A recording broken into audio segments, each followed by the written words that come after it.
July 16th. The notion of divine control.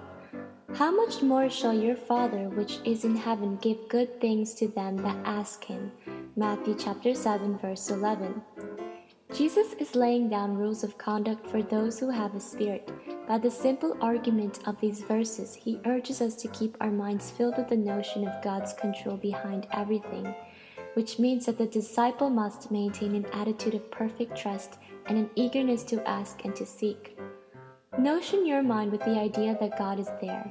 If once the mind is notioned along that line, then when you are in difficulties, it is as easy as breathing to remember. Why? My Father knows all about it.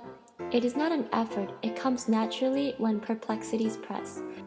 Before, you used to go to this person and that, but now the notion of the divine control is forming so powerfully in you that you go to God about it. Jesus is laying down the rules of conduct for those who have a spirit, and it works on this principle. God is my Father. He loves me. I shall never think of anything He will forget. Why should I worry? There are times, says Jesus, when God cannot lift the darkness from you, but trust Him. God will appear like an unkind friend, but He is not. He will appear like an unnatural father, but He is not. He will appear like an unjust judge, but He is not. Keep the notion of the mind of God behind all things strong and growing. Nothing happens in any particular unless God's will is behind it. Therefore, you can rest in perfect confidence in Him. Prayer is not only asking, but an attitude of mind which produces the atmosphere in which asking is perfectly natural.